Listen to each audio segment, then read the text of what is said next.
folks, I'm Ashraf Hingora. I'm a language and soft skill trainer, life business and parenting coach. English breakfast with Ashraf में आज हम present perfect tense की कुछ exercises करेंगे। इस tense को जितना आसान है अगर आइडेंटिफिकेशन बोलें और उसकी जो यूजेस हैं वो उतने ही थोड़े से समझना ज़रूरी है। कठिन तो नहीं बोलना चाहिए, लेकिन बहुत कुछ ऐसा है जहाँ पर कॉन्टेक्स्ट के मुताबिक इसका कंस्ट्रक्शन होता है। वहाँ प्रेजेंट परफेक्ट टेंस जब आपको वीडियो रिलीज़ होगी तो उसमें आप देख सकते हैं। फिलहाल हम इसकी एक्सरसाइजेस का अध्ययन करें। प्रेजेंट परफेक्ट टेंस की पहचान होती है हैज़ और have plus third form of the verb. He she to name चार शब्द होते हैं जिनके साथ हैज़ का इस्तेमाल करते हैं हेल्पिंग वर्ब के रूप में, और बाकी सारे सब्जेक्ट्स के साथ हैव का इस्तेमाल करते हैं हेल्पिंग वर्ब के रूप में। हिंदी में पहचान होती है चुका है, चुकी है, चुके हैं, दे दिया है, ले लिया है, आ गया है, चला गया। एक जनरल आइडेंटिफिकेशन है। एग्जाम्पल देखेंगे। A new crisis has arisen, एक नई समस्या खड़ी हो गई है। समबडी हैज़ अराइव्ड, कोई आया है। प्राइसेस हैव राइजन अलार्मिंगली, कीमतें चिंताजनक रूप से बढ़ गई हैं। माई एंकल हैव स्वलन, मेरे टखने में सूजन हो गई है। I have been to Kashmir twice.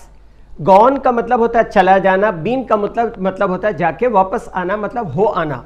तो गो जो है वर्ब जो है सेकेंड फॉर्म उसका वेंट होता है और उसका थर्ड फॉर्म होता है गॉन, और गो का थर्ड फॉर्म बीन भी होता है। गो शब्द का थर्ड फॉर्म गॉन और बीन दोनों होता है।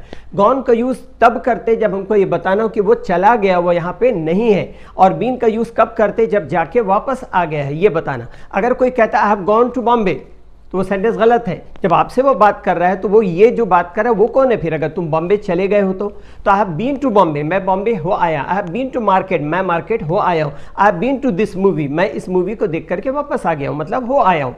चले जाना और जाके वापस आना तो बीन का यूज होगा। देखिएगा, I have been to Kashmir twice, मैं 2 बार कश्मीर जा चुका हूं, मतलब हो आया हूं। He has always aimed high, उसने हमेशा ऊंचा लक्ष्य रखा है। All of the food has gone, सारा भोजन खत्म हो गया है। She has acquired a good knowledge of English, उसने अंग्रेजी का अच्छा ज्ञान अर्जित किया है। he has had means he had taken, have means take, give, enjoy, experience, do, get, wish, allow, encounter, entertain। जो 10 वर्ड्स है जो कॉमन है उसको याद कर लें, क्योंकि बहुत सी जगहों पर हैव का यूज होता है उन वर्ब्स की जगह पर। तो यहाँ पर क्या है? he has had sound sleep for 8 hours या he has taken। तो यहाँ had का मतलब क्या हुआ? वर्ब का थर्ड फॉर्म taken, have का थर्ड फॉर्म had और यहाँ take का third form taken। he has had sound sleep for 8 hours या he has taken sound sleep for 8 hours, वो 8 घंटे की गहरी नींद ले चुका है। She has faced many difficulties this year, उसे इस साल कई कठिनाइयों का सामना करना पड़ा है। Someone has made an attempt on her life, किसी ने उसकी जान लेने की कोशिश की है। You have been absent from this college for a month, तुम इस कॉलेज से 1 महीना गैर हाजिर रह चुके हो। निगेटिव बनाना होता है तो हैज़ और हैव, 2 हेल्पिंग वर्ब है, उसके बाद नॉट लगा करके निगेटिव बनाते हैं। और शॉर्ट फॉर्म का बातचीत में यूज करते हैं तो हैजंट और हैवंट का यूज करेंगे। आदत बनाइए शॉर्ट फॉर्म का यूज करने की। रिटर्न में भले फुल फॉर्म लिखे, लेकिन बातचीत में आई डोंट नो कहते हैं लोग, आई डू नॉट नो कहेंगे तो गलत नहीं होगा, but short form is always used. देखें, all my plants have died, मेरे सारे पौधे मर चुके हैं। We haven't seen this film, हमने इस फिल्म को नहीं देखा है। आई हैवंट हैड माई मील, मैंने अपना भोजन नहीं किया है। तो I haven't had means have का थर्ड फॉर्म हैड, मतलब टेक का थर्ड फॉर्म टेकन, ईट का थर्ड फॉर्म ईटन, ये इसका भाव आ रहा है। तो आई हैवंट हैड माई मील, मैंने अपना भोजन नहीं किया है। I haven't been to Kashmir even once, मैं एक बार भी कश्मीर नहीं गया हूं। इंटरोगेटिव बनाएंगे तो इंटरोगेटिव में क्या करते हैं? हैज़ और हैव सब्जेक्ट के पहले ले आते हैं, और हैज़ और हैव का पहला लेटर वो कैपिटल होगा और सब्जेक्ट के सारे लेटर्स पहले स्मॉल हो जाएंगे, प्रॉपर नाउन को छोड़ करके और आई को छोड़ करके। तो जो इंटरोगेटिव होगा तो क्या होगा? Has the train from Delhi arrived, क्या दिल्ली की ट्रेन आ चुकी है? उसी तरह हैव यू हैड इनफ, क्या तुमने काफ़ी खा लिया है, मतलब बहुत अधिक खा लिया है। Have you seen her lately, क्या तुम उससे हाल ही में मिले हो।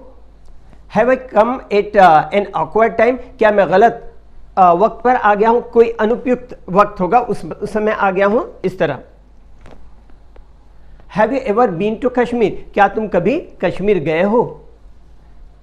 Have you bathed the baby yet, क्या तुमने अब तक बच्चे को नहला दिया है? तो BATHE बैद होता है इसका प्रोनाउंसिएशन। बाथ जो होता है BATH, ये वर्ब नहीं है, वर्ब फॉर्मेशन उसका BATHE, तो उसका बैद्ड, बाथड नहीं कहेंगे, उसको बैद्ड कहेंगे। Have you bathed the baby yet, क्या तुमने अब तक बच्चे को नहला दिया है?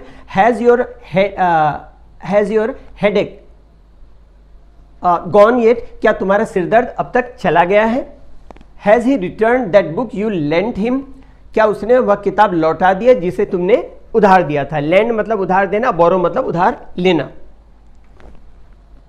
Has anyone not brought their books, क्या कोई अपनी किताब नहीं लाया? यहां पर ध्यान रखेंगे देयर जो वर्ड है वो यूज हुआ है। यहां पर देखें बातचीत में कैसे यूज होता है, रिटर्न में उसको हिज और हर टाइप का यूज कर सकते हैं। मैंने वो चीज मेंशन भी स्पेशली लिख करके कर दिया बजाय उसको वर्बली समझाने के, क्योंकि वर्बली समझा दिए शायद ध्यान ना रहे। देखिएगा क्या लिखा हुआ, चूंकि यहां एनीवन के प्रयोग से ज्ञात नहीं होता कि व्यक्ति मेल है या फीमेल है, ठीक है, इसलिए यहां देयर का प्रयोग हुआ है। फॉर्मल इंग्लिश में देयर की जगह पर हिज और हर दोनों में से कोई शब्द का जेंडर के हिसाब से यूज कर सकते हैं। आगे sentence, has the baby started to crawl yet, क्या बच्चा अब तक घुटने के बल पर चलना शुरू कर दिया है?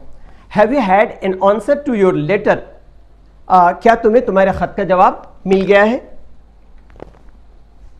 Have you ever belong to a political party, क्या तुम कभी किसी राजनीतिक पार्टी से संबंधित रहे हो?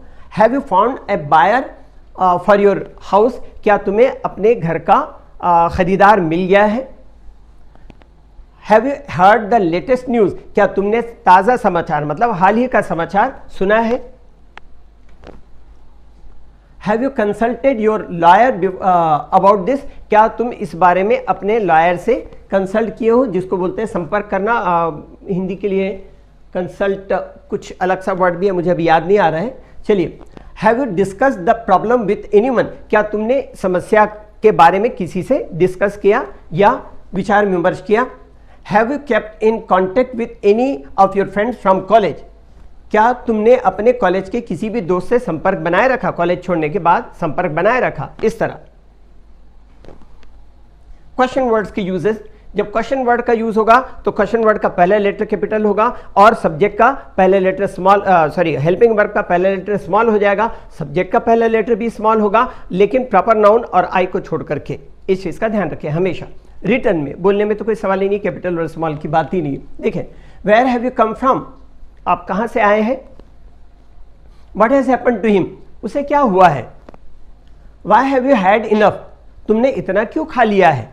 हैड मीन्स टेकन, ईटन, ये अर्थ निकल रहा है। How have you come to know about her, तुम्हें उसके बारे में कैसे पता चला? Why haven't you had an answer to your letter, तुम्हें तुम्हारे खत का जवाब क्यों नहीं मिला है? Why haven't you found a buyer for your house yet, तुम्हें अब तक तुम्हारे घर का खरीदार क्यों नहीं मिला है? Why haven't you discussed the problem with anyone, तुमने समस्या पर किसी से विचार विमर्श क्यों नहीं किया है? ये आपके कुछ एक एग्जाम्पल थे प्रेजेंट परफेक्ट टेंस के, और हिंदी में पहचान चुका है, चुके हैं, दे दिया है, ले लिया, आ गया है, चला गया, बता चुका हूं मैं। और ध्यान यही रखना है, जो पहले वाले वीडियोस में भी मैंने यही कहा, अभी भी कह रहा हूं, think in English, make a habit to think in English every time. Thoughts आते रहते, एक दिन में 40 से 70 हज़ार तक थॉट्स आते हैं। 10% भी अगर आप सीधा इंग्लिश में सोचें, ट्रांसलेशन कभी नहीं करेंगे, सीधा इंग्लिश में सोचें, तो डिफिकल्टीज आएंगी भी, कहीं पर वर्ड्स के नाम से डिफिकल्टीज आएंगी, तो you can consult the book. और डिक्शनरी देख सकते हैं आप, तो आजकल मोबाइल में भी डिक्शनरी, आप उसमें गूगल से भी देख सकते हैं वर्ड मीनिंग देखना हो तो। लेकिन जो वैराइटीज ऑफ द सेंटेंस, कुछ कंस्ट्रक्शन ऐसा होगा जहां पर डिफिकल्टीज आएंगी, तो आपको इस बुक की जरूरत पड़ेगी। ये बुक की जरूरत इसलिए नहीं पड़ेगी क्योंकि ये मेरी बुक है, बल्कि बुक की जरूरत इसलिए पड़ेगी क्योंकि उसमें बहुत कुछ हुआ है जो किसी और बुक में आपको नहीं मिलेगा।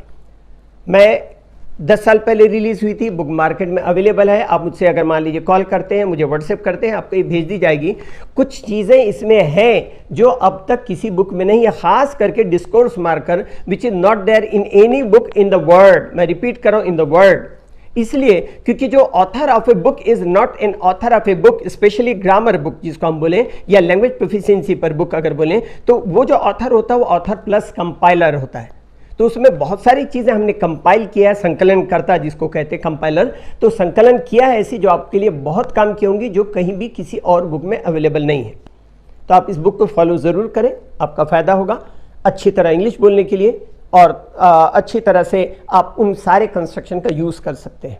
इंग्लिश के लिए आप मेरे channel English breakfast with Ashraf and soft skill के लिए Ashraf the mover and shaker को लाइक शेयर एंड सब्सक्राइब करें, कमेंट सेक्शन में कमेंट करें, बेल आइकॉन प्रेस करें और मेरी बुक जरूर पढ़ें। Thanks for watching.